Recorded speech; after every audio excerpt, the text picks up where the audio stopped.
Welcome to Madame Raven's. This way to the library. She's been expecting you.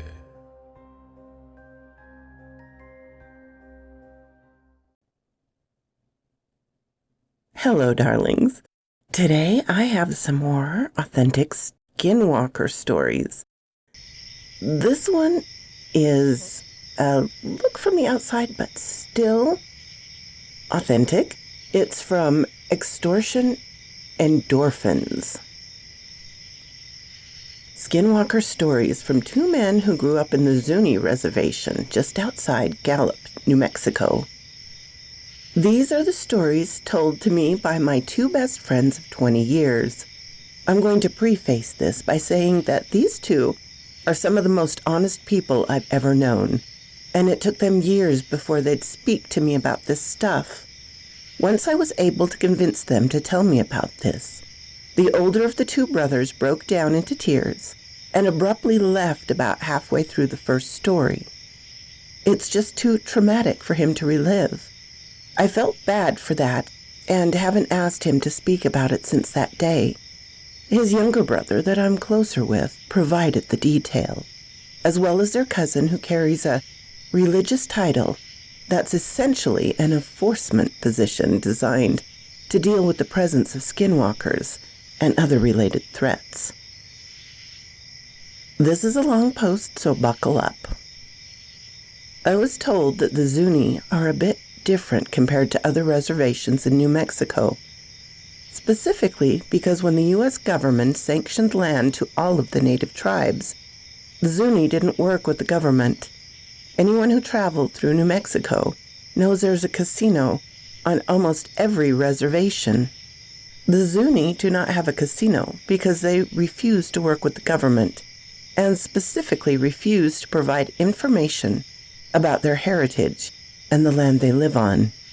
My buddy told me the tribal elders taught him that the Zunis are in that specific area because they're protecting secrets of the land.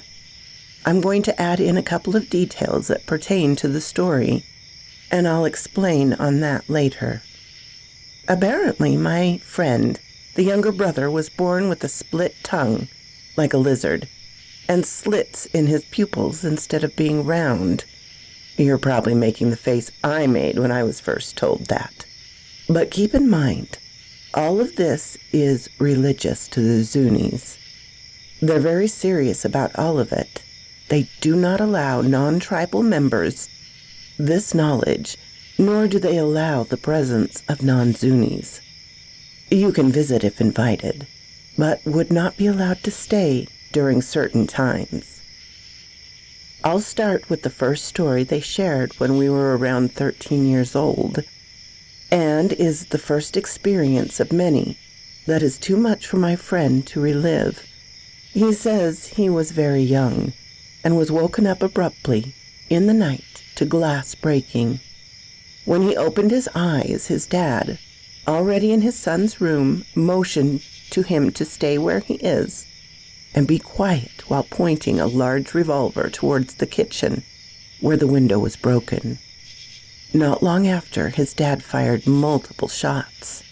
Then he heard a screech so loud it hurt his ears, along with the scuffle in the next room, and saw a shadow on the wall that he said did not look or move like anything like a person. Apparently, whatever was in the house immediately leapt out of the same window that was broken to get in. He said the adults gathered and left to find it shortly after, but was never told what they found, just that it was definitely a skinwalker. The day after he broke down into tears talking about it, I went and saw him and was apologizing, and surprisingly, he said the shadow and the screeching he saw scared him, and is ultimately why they left the reservation. I never asked him about it again. Another instance that the older brother told me was one that left me particularly intrigued, though I'm not sure why compared to some of the other stories. He said they were having some sort of celebratory feast one night, and my friends saw what he described as a very small person stealing their food while the adults weren't looking.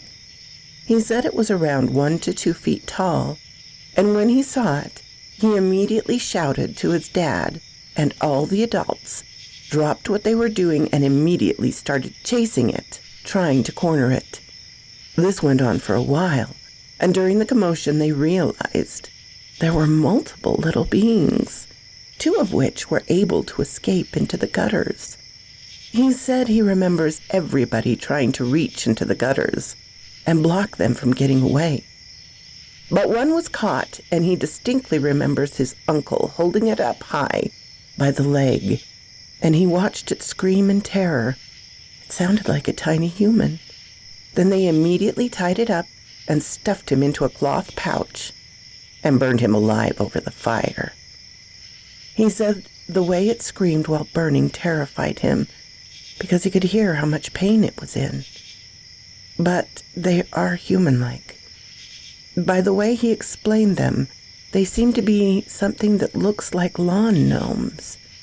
He doesn't know if they're necessarily evil, but they kill every single one they come across. Not sure why, but that one really creeps me out. Next, I remember the 2 brothers were together somewhere out in the wilderness, hunting rabbits just outside the reservation.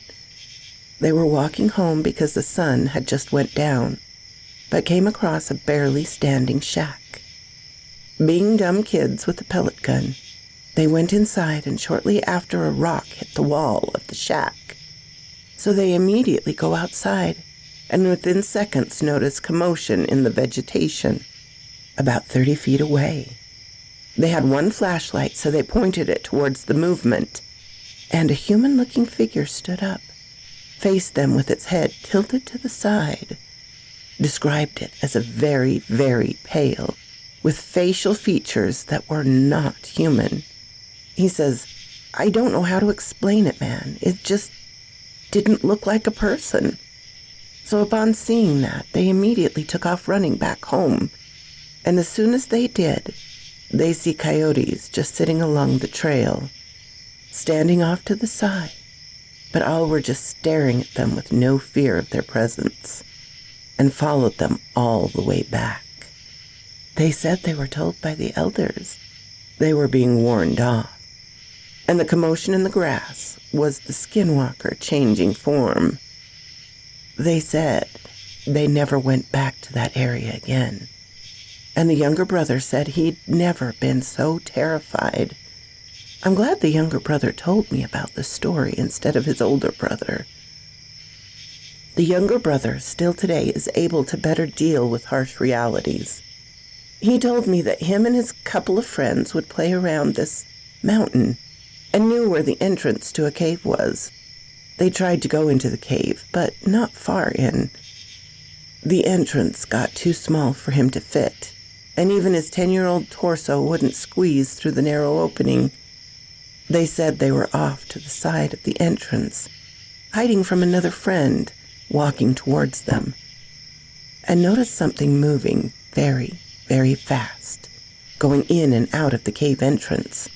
He and his friend said they went back every day for over a week and would watch them for hours, but he couldn't see exactly what they were, but were astounded at the speed they moved at, but didn't understand how they were getting in and out, as they were much bigger than him. He was forbidden from ever going back after the adults found out what he and his friends were up to. As for their cousin, that carries the title given to those who are there to deal with the skinwalkers. I ended up getting pretty close with him too, since his cousins are like family to me, and I picked his brain one night. He said they considered them a manifestation of pure evil. They're ruthless, and they know they're not supposed to be around the Zuni people. They're aware of their actions. If they find out a skinwalker is near, they immediately hunt it down, catch it, and string it upside down over a fire and burn it alive till there's nothing left. bones and all. During that process, he said the sounds they make is like nothing you've ever heard anywhere else. He said you can't kill them with bullets, and there's different levels to their abilities. They can affect you in a variety of ways, but always in a negative fashion, such as leaving you sick or dead. If I remember correctly, there's a time every year where everybody but him and others with his title stay inside and lock the doors and block the windows. And he will then walk the town in specific clothing and chant specific words, then hunt skinwalkers with his peers. I didn't really understand, but it was implied that skinwalkers are expected to be present around this time. But he spoke about it like it was something completely normal. I think it's like a holiday, and during this week or so there's a period where the skinwalkers arrive, and that's the main reason they designate enforcers that are trained to deal with them, and apparently never look the skinwalker in the eyes. One last story I'm going to share is not from the Zuni reservation. This story my uncle told me and takes place in a reservation outside Bernallilo, a small city which is about 20 minutes away from Albuquerque, but I don't remember the name of the reservation. So my uncle was a sniper in the Air Force and saw combat in Panama. After leaving the military, he was a firearm instructor for APD, Albuquerque Police, and then for Bernallilo PD. One day he did get a call about a drunken guy acting strange at the base of the mountain. So he shows up, but doesn't see anyone there. So he gets out and starts looking around, and at the base of the mountain, he finds clothes neatly folded. As he turns around, he's surprised by what he calls the biggest wolf he's ever seen in his life. About 20 feet away, walking straight towards him. He said it was around 5 feet tall and staring right in his eyes. So he immediately puts his hand on his holstered gun, but doesn't draw, and starts walking backwards towards his car, while the wolf continues towards him. Once he reached his unit, he gets inside as fast as possible, and when he shuts the door, it was now an inch away from his window. He said he had to look up at it while seated in his unit. He then makes a "sorry, I'm leaving" gesture and drove down the road where he met one of the reservation officers. She asked him what happened since he was pale and visibly shaken.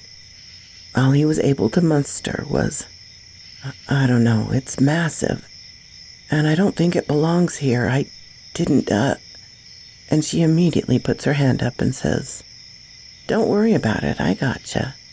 I've been wondering when this would happen again. Go ahead and get out of here." Then she drove off, and she didn't go to the area, but rather parked her car sideways, blocking the entrance to that area, and started making calls. He says, by the way, that thing looked directly in his eyes, not to mention the absurd size and aggression, lack of fear, also folded clothes, that he knew he was face to face with a skinwalker, and he hoped he never came across something like that again. To this end, I'll talk about what the younger brother told me and shown me about their heritage. One day he took out a box and showed me the contents, saying that his father had given it to him and had been passed down from father to son for over 1,000 years. Inside was a couple of different dry plants and various things, but most notably a rock carved by hand of a reptile-like humanoid. It looked like a person, but with armored scales and a face with a protruding mouth and large teeth. I don't want anybody to think I'm a conspiracy theorist, 'Cause I'm not, but this thing, it looks exactly like what I've heard explained reptilian aliens would probably look like. We were both pretty amazed, as he had never really thought twice about what that would mean. Around this time, we were getting stoned and entertaining ourselves with aliens and laughing about conspiracy theories. Keep in mind this guy who was born with a split tongue and slits in his eyes. His mother confirmed that to me as well. He went on to tell me the Zuni are protecting the secrets of the land, and their reservation doesn't have a casino because they refuse to sell out all their knowledge to the government. He said he was taught that beings came out from inside the earth and met with their people thousands of years ago. These beings lived somewhere inside the earth where it's warm, and eventually these reptilian beings went back to live under the surface. I don't remember if they went back into the earth after they had some feud or war, or if it was because of outsiders arriving. But after they met the ancient Zunis for a short time, they bred with each other. My buddy is apparently a descendant of those two species mixing, and is why he was born with a split tongue and slits in his pupils. Now, I don't know what connection skinwalkers have to this reptilian species that live inside the earth, or roasting tiny food thieves and celebrating while they scream through an agonizing death. But I do find it very interesting that all of this is associated with native belief. I plan on going over all of this with him too, as I'm going off of memory from 5 to 20 years ago. The younger brother is my closest friend, so if anybody has questions, I'll do my best to answer. Or if there's something you'd like me to ask him, I can do that as well. So, quote, this raven, this was very fascinating. I had never heard much about the Zuni, and now I know why. Good for them for keeping the things that are important to them private and sacred. The little people, of course, I find extremely interesting. Food thieves, in the comments, they go on about them, and I think we would be a lot more understanding nowadays about food thieves. Definitely not burning them alive, but I think, well, when times were much more scarce than they are now, that could be very, very detrimental to share your food with them. But it does remind me of the European tradition of putting out food for the fairies. In Denmark, it was especially on Christmas Eve. It could be at any time. People still do that. I guess, however you deal with, I guess this is two different ways of how you deal with the problem. Give them what you can spare and hope they leave you alone, or catch them and burn them alive. Well, you do what you have to do. This also plays very well into the past of the Dene, the Navajo, using skinwalkers against other tribes in times of war and so forth. This obviously goes back a very long way, as you can see. I gotta stop saying I'm sorry if I don't catch them all and get rid of them. I hope you enjoyed, my darlings. Thank you so much for coming to see me in my chateau. And thank you for Extortion Endorphins. If he has any more stories, please put them out on Reddit, because I just love these. I love authentic stories about skinwalkers and other legends. They don't have to be about skinwalkers. There's other things that are of great interest. I know Swamp Dweller sort of specializes in native legends as well. And I believe it was Darkness Prevails who did some stories on his favorite, which was The Raven Talker. Anyway, I'll just go on and on, shall I? Special thanks to my Patreon supporters, Ermin, Darren and Jennifer, Laura, Mutant Artificial Intelligence, Tabby Cat, and, of course, Charlotte Emerson and Cortez Williams.